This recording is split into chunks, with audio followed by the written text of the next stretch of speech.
And oh yeah, even though I'm recording right now, what I'm going to do is, this isn't live. I'm going to go back through and edit this. So yeah.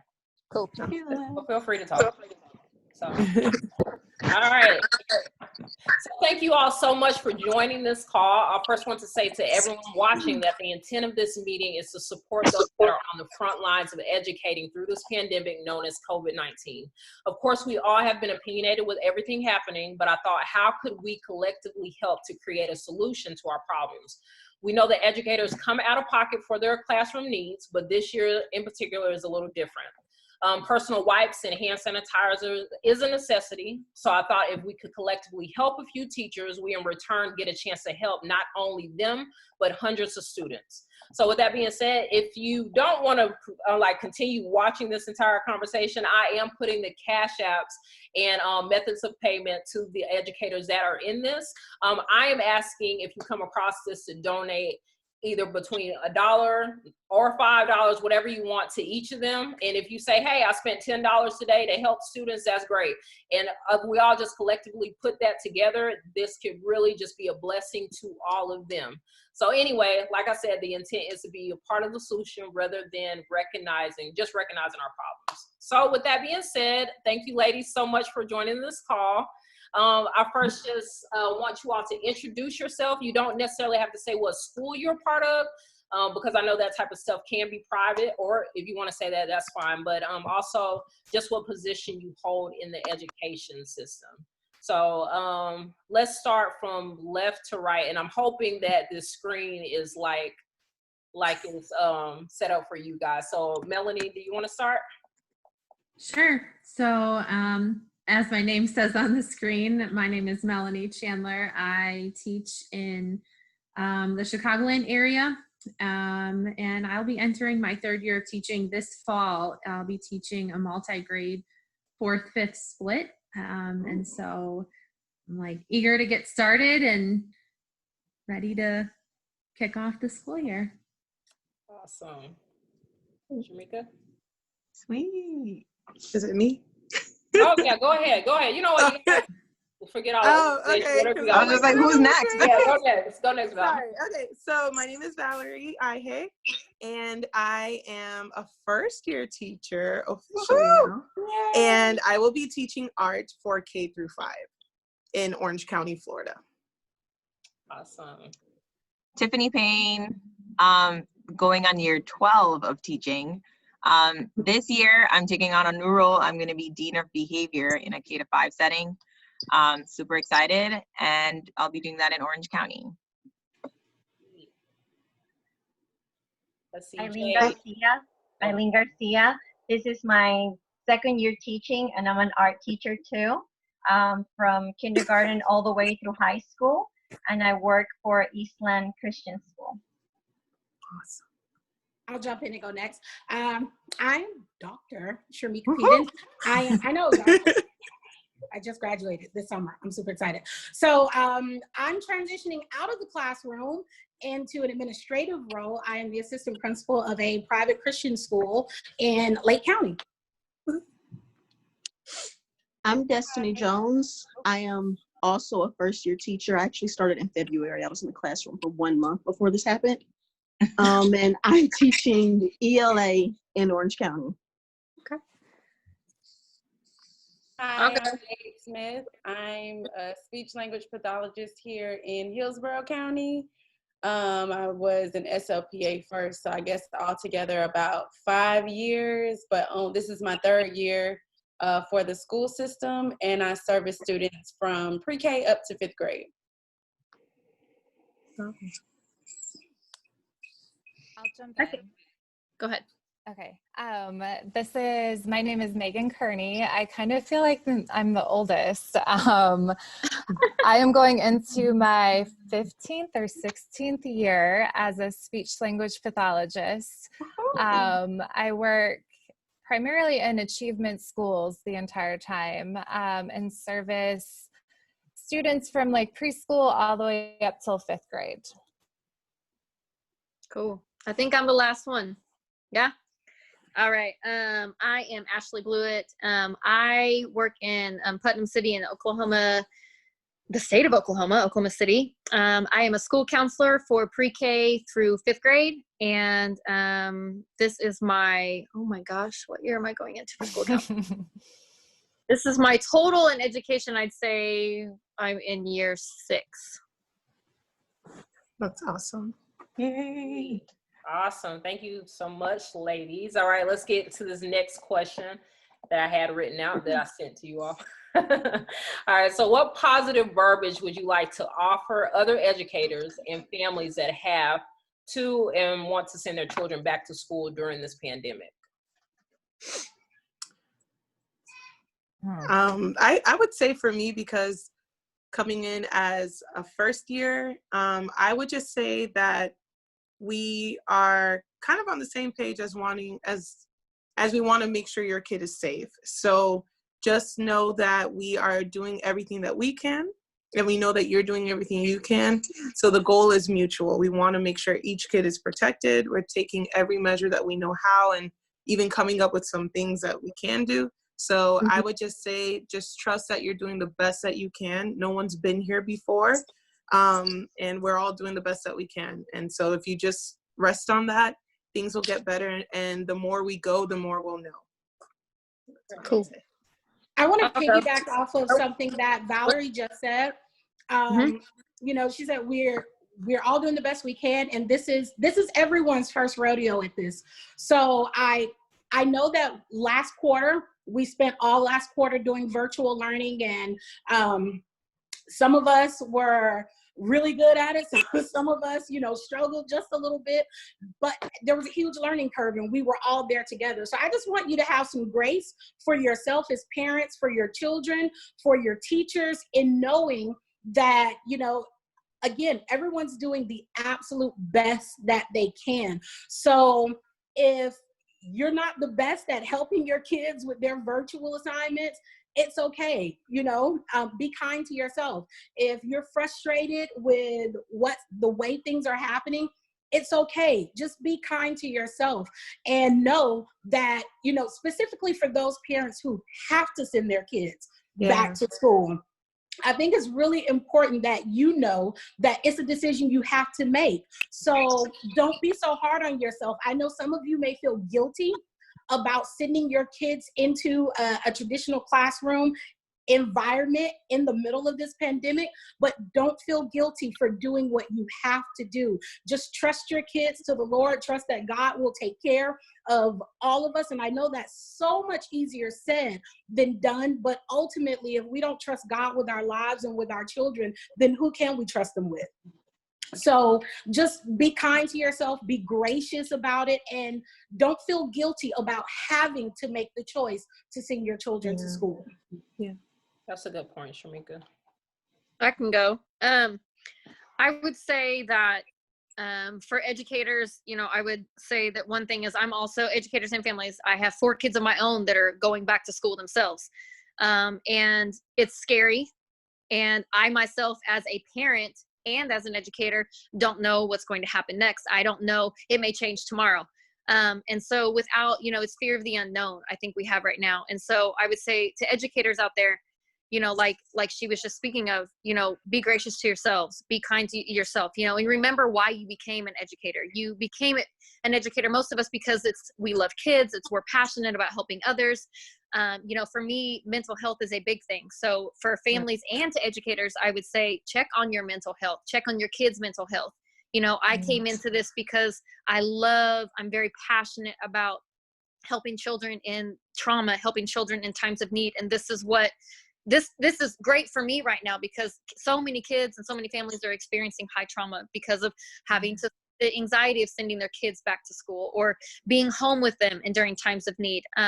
So I would just say, again, you know, don't feel guilty, love each other, be kind to one another, and also, you know, understand that you are not alone in this. And if you need some help, if you need somebody to reach out to, that's why we're here as educators. We're here to help you.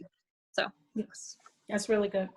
Yeah. I want to piggyback off of what you said, Ashlee, and be an encouragement for not just us in this room, but there's many first-year teachers starting off this year, and some of us here and elsewhere across the country are moving into new positions. That's exciting, but it's nerve-wracking at the same time, not knowing kind of what to expect. And so just what Ashlee and Shirmeka, what you both had said about the idea of extending grace. And one thing I've really learned and really want to encourage all of us here and anyone else who might watch this to just learn how to, you know, go for a walk, like spend time with your family, you know, and really be intentional with that. I'm sure we have lots of parents in this room, parents that are going to be watching this too, but that's something that I'm still learning. And unless it's intentional, I'll work and keep going. So just taking that time, take a breath, you know,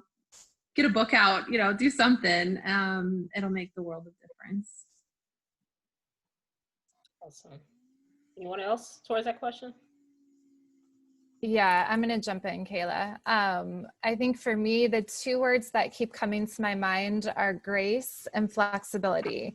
I know I've talked to a lot of educators and teachers, and we are planners. So flexibility, we do have to be flexible during the day, but we also have a schedule from minute to minute. And that's been a struggle for me.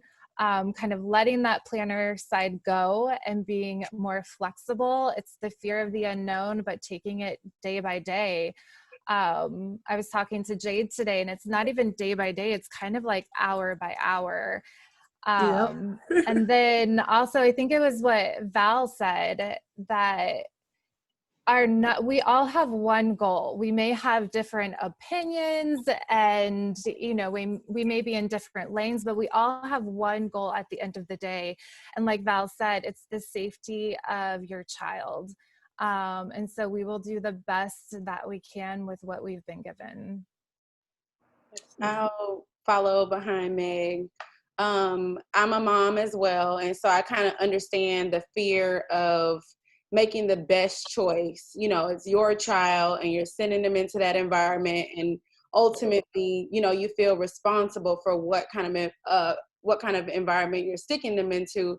But I want to piggyback off of Meg and add on that compassion is just a big one for me, and just really respecting the fact that everyone has an independent decision that they have to make. So we've all been given a host of choices, and you have to make a decision for what fits your family best. And I think a lot of us are gathering, and you see it on social media, or you see it on the news, or moms link up and teachers link up, but ultimately it really is shutting off all of those outlets and turning inside and looking at your household and making a decision that best fits what is operative for your family.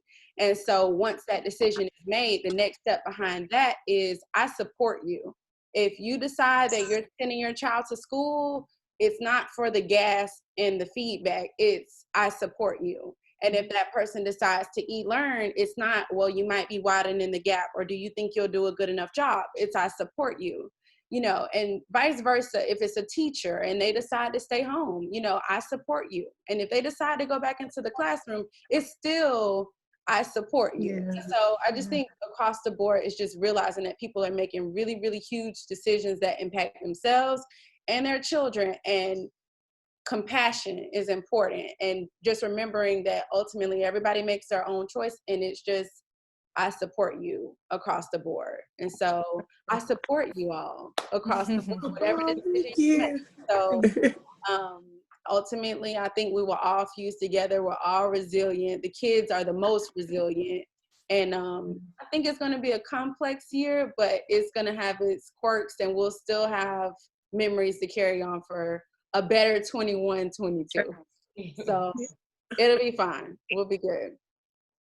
I can just say for myself, because I all the words that you've said, compassion and grace, I would just add a dose of patience for the parents towards the teachers, and us, the teachers, towards the parents as well, because like Val said at the very beginning, we're all in this for the first time. So we just have to be patient with each other and exercise communication, and it'll work out. It'll work out. And then we're both, the parents and the teachers, we're both working together for the better of the children. So I think if we put all of that together, it's going to work out. Absolutely. Anybody else with that question? No? Can I add real quick? I was just going to say with everybody is I think too that sometimes families need to hear is, you know, with us that do have kids and even those that don't, like, we're in it for a reason. And I wouldn't want anything different for your children, you know, that I'm going to see at school each day or that I'm seeing through e-learning than I would want for my own, you know? So I think that's just something important to remember is that, you know, we're all in this together. I mean, we're all doing this for the reason, like you guys have said, that benefits our families, and each family has to look inside their home and realize what is best. I have 4 kids at home, and trust me, they're not all doing the same thing. So each child, even sometimes, I mean, in my family, not every kid is doing the same thing because it doesn't benefit each kid the same way. So That's good. All right. Well, let's move on to this last and final question. In what ways can the community and parents of the children support the educators, support you all, and the children during this school year? That's a good question. Go ahead and I'll start. For the community, strive to spread positivity where you're at, you know, if it's about, you know, your own kids, you know, even if it's really difficult, be honest with them, but make it a positive thing, you know. Hey, I'm not really sure about this, but we're in this together. We're going to go through this together. We're going to figure this out, you know, and not in a falsified way, of course, because kids are smart. They can pick up on that kind of stuff, but being positive about it and, you know, kind of encouraging that as a community. Parents, reach out to educators, ask them questions, you know, if you're not sure, if you're, you know, you don't even know where to start. Hey, I'm not sure where to start. Can you kind of give me some guidance with what we're supposed to be doing, where we need to be going? And teachers too, if you have questions, and go to them, you know, just kind of engage with them too. Keeping that open communication and that transparency, I think will really make a difference in a lot of ways in the education field and with kids and even our communities around us. I think, Melanie, those are some really powerful statements because honestly, there is so much happening. And from what everyone said before, which I totally agree with all of it, because people aren't giving themselves or each other enough grace and actually spreading some type of positivity. The decisions have been made. It is what it is. And honestly, we are doing the best we can with the situation that we're in. And if you keep getting all this negative energy sent this way, it affects everyone. And then it takes a toll on mental health. And then we're not our best selves to give to your kids. So especially being an educator, being on the front line, as they want to call it, being out there in the forefront, whether I'm doing it from home or I'm doing it at school or whichever one it is, we're going to need lots of unity, number one, as a whole, because we're in it for your kids. We're in it for each other. We're going to need the positivity that has to come with it in order for any of it to be successful or remotely even have any level of success. Because honestly, without it just becomes very defeatist, and the kids pick up on that. And I know with my role this year, I will be looking heavily at SEL behavior, social emotional behaviors in kids, and they're already going through a lot. They haven't been in school, they haven't seen their friends, they have new rules, they can't hug, they can't touch, they can't share. So that coupled with all the negativity from outside doesn't make for a beneficial environment for our kids as a whole. So I was going to piggyback off the communication, like that's huge. And I remember seeing a teacher a couple years back that had a big sign on her door that just said that a learning community is a student, the teacher, and the parent, like the family working together. That creates a learning community. So if all 3 key roles aren't participating, you're not giving that student max benefit. So those 3 things working together are important. And I think the one positive thing, and I don't know whether you experienced it through e-learning, is parents got to know their kids. So they did. You are now home with little Johnny, and teacher has told you that little Johnny does not listen or stay in his seat, and you can now see little Johnny really does not listen, nor does he stay in his seat.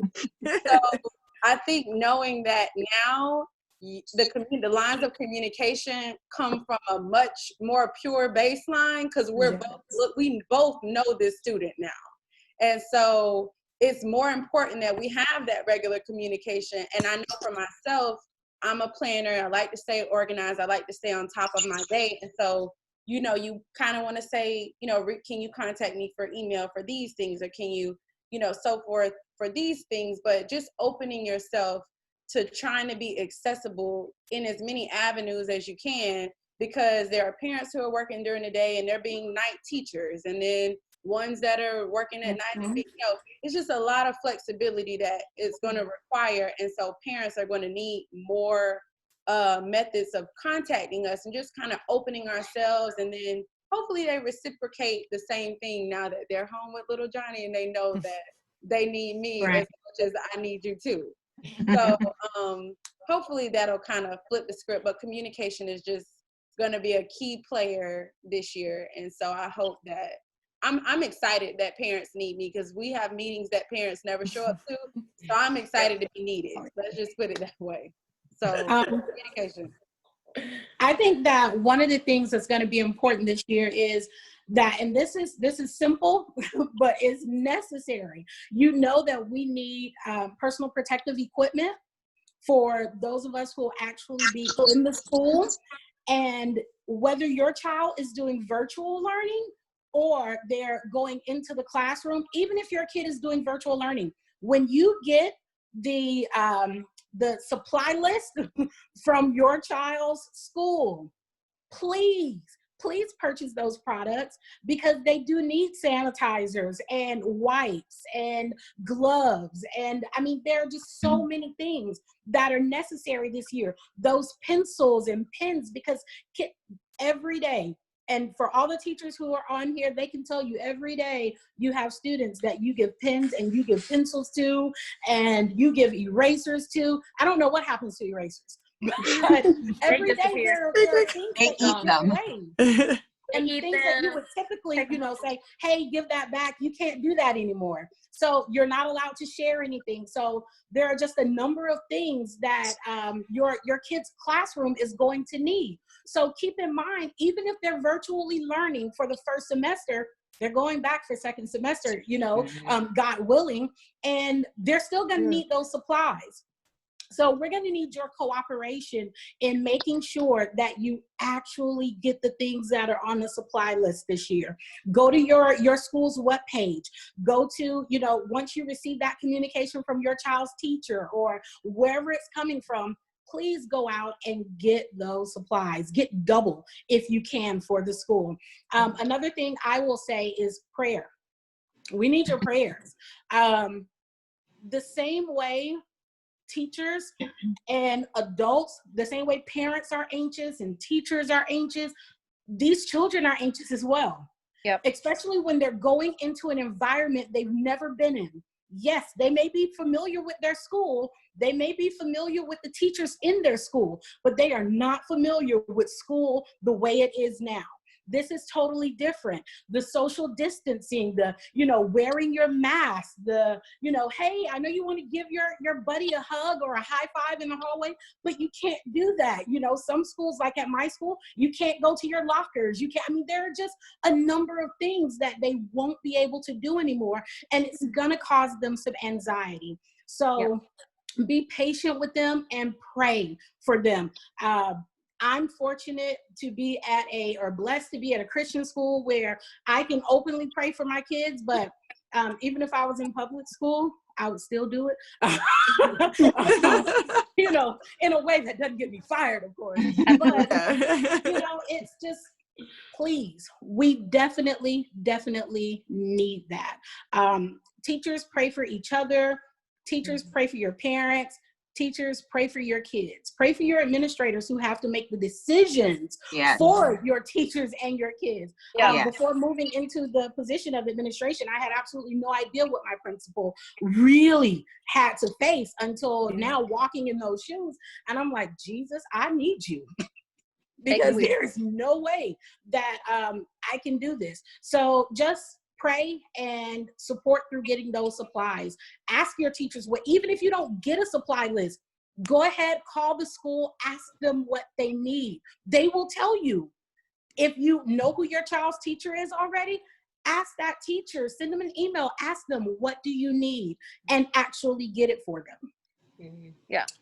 Shirmeka, actually to kind of piggyback off of you, I don't know where my cousin went, but she was making, the other day we were together, and she was making a good point about how different schools are not all the same, and how some schools, depending on the parents in that area, if it's a funded school, like parents participate so much in helping, but then there's other schools. I don't know if Meg, you can kind of piggyback off of that a little bit.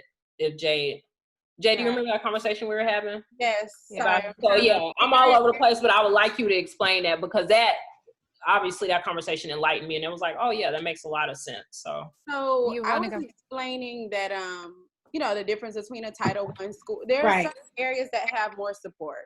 And it's just the reality of things. We can get into the politics of it, and we can stay on here for a few days, and we know. So the reality is there are schools that have a much greater need, and sometimes, you know, some elect to work in those areas and some don't. I know, and I can speak for Meg and myself. We just elect, and Meg and I are obviously both SLPs and both very good friends. So I think we elect to work in those areas because that's what fills us. You know, that's what drives us. That's what fills us. But it breaks you too, because you know, ultimately that you have this big dream and this big goal and this big hope, you know, that you can step into these roles and these environments to just change everything, you know, but you don't have a whole lot of support to drive that forward. And you know, I look at my son's school comparatively, they go on 7 or 8 field trips a year. Every month there's a permission slip, and he's going somewhere. Most times I can't go because I'm on the clock and I can't participate. But then I look at my students who might get a field trip this school year, and it's if that particular venue chooses to fund that field trip for those or students. It's district funded. Or district funded. So, you know, and it breaks your heart. So you try and bring experience and exposure to kids, and you try to fill the gaps, and we know how it is. Background knowledge is immensely important to be able to build upon, and a lot of times when you're in those areas, high need areas, you spend more time trying to fill holes than you do foundationally building on top of those. So I say all of that to say, I was explaining to Kayla that like Wyatt School probably has mounds of tissue, mounds of pencils, hand sanitizer. I mean, they have teachers that rally around them and really make sure they have what they need. But in other areas, you can't even say it's not community support as much as it is. Our communities can't really afford to back those teachers and you know, fill the rooms with whatever it is that they need. They do their best, but a lot of times we're pinching pennies to try to pull together school supplies for the kids.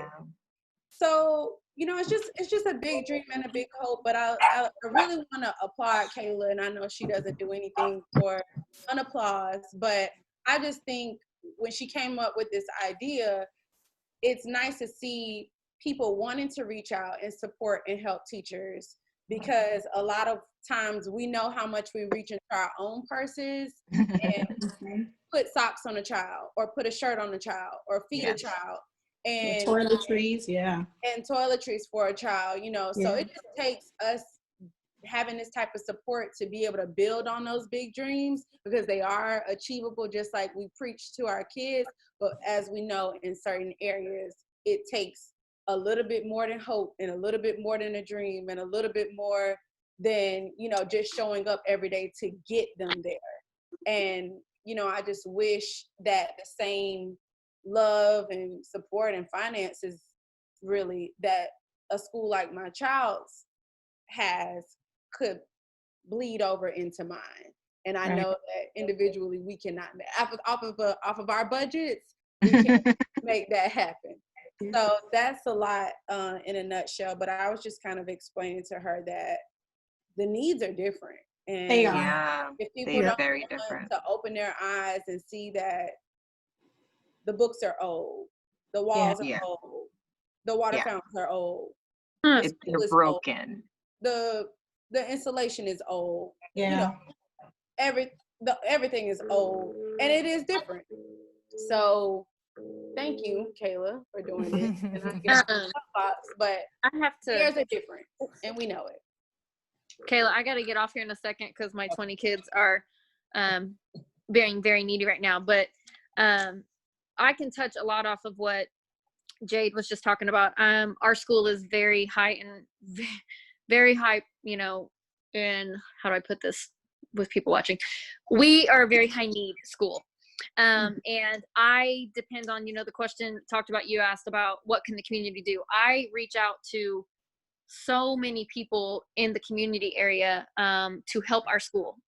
We get so many things donated because our parents are just not as able to. And so I can touch on that as well. And it's a very, very high need for things, not just supplies, but just support in general, you know, especially now, like I would say for community members, if there's anybody out in our community that can provide anything, even if it's, you know, volunteers or giving resources. If, you know, I have students that need, you know, again, the social emotional learning, they're right now, their anxiety and their mental health that's my job. So obviously it's very, very important to me.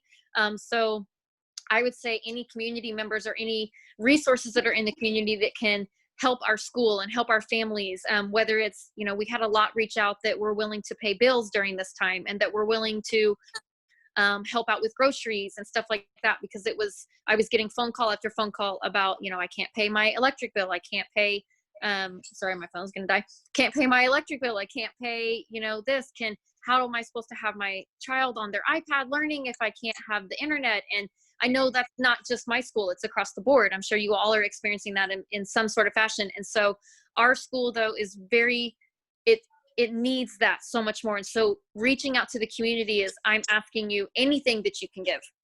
Yes, obviously supplies are going to be a high need because teachers, we do have to report to the school. We still have to work from the school, even if the children are not there. So we still have to be there. So that means still have to clean, you know, because we still have families that we go home to. And then when the students do come back, you know, like you talked about leaving next semester, you know, God given that they come back. So supplies, please, if anything, or just if you know somebody that's willing to pray over a family or give them any kind of love and support, or anything that can help. That's what I would say is that would be a way to support our school individually, is supplies and just being able to share resources if you have any that could provide our families with what they need to get through these trying times.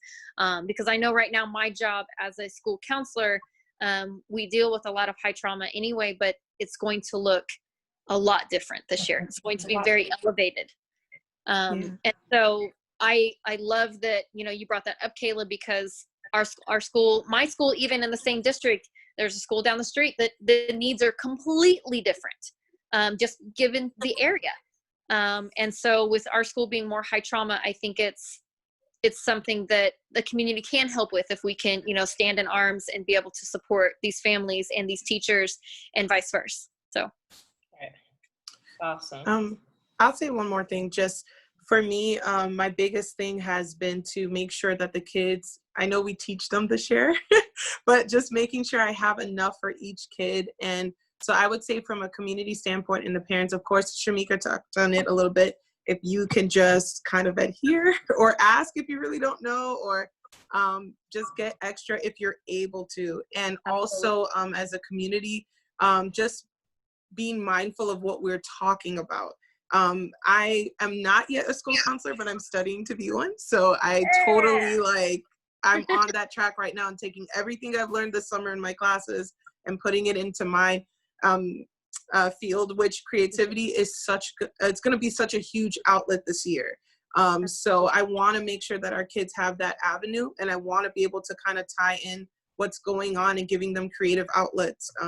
So we need more than I can even express. I've gotten so much so far, which is awesome. And the stores have been really great. I've gotten things for $25. most things. So it's like not as bad as it used to be, which is great. And then tax-free is coming up on August 7th through the 9th. Yeah. So as if we can take advantage of what's in front of us, and even one thing goes a long way. That means one child has what they need. And if we just reframe our mindset that this is such a vast thing and just narrow it down to what you can do, it's gonna make a difference, because everyone can make a difference. Whether it's offering encouragement, whether it's, hey, I found a quarter, let me go get this pack of crayons. Like, these things matter. And I've seen so much in the span of a week from just my community that I'm a part of, which is just amazing. And that's only a few people who've been able to give right now, and not even the ones that are planning to in the next couple weeks. So there's a lot of power. Don't feel defeated because we understand that it's a big thing, but each person chipping away at it makes a big difference. Right. If 100 people are like, hey, I could give a quarter, that's 100 kids. You know, like how simple it is. So sometimes taking the big picture down to like, let me help one kid.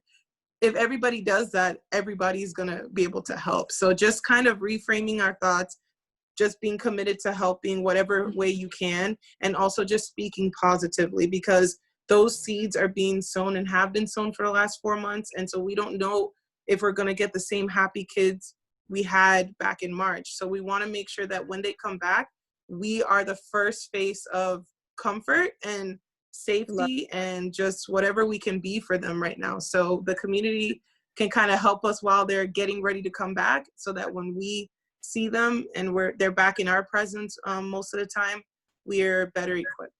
That's what I would say. Awesome. Yeah. I would say most communities have Facebook pages anyway. Join one. If it doesn't have one, start one. If you can't donate money, buy a book, donate your time, and start a reading club for the kids. Read a book if they're in elementary. If you're in college and your knowledge is fresh, tutor some kids over Zoom. Create a Facebook page, get with your community, even if you don't have children.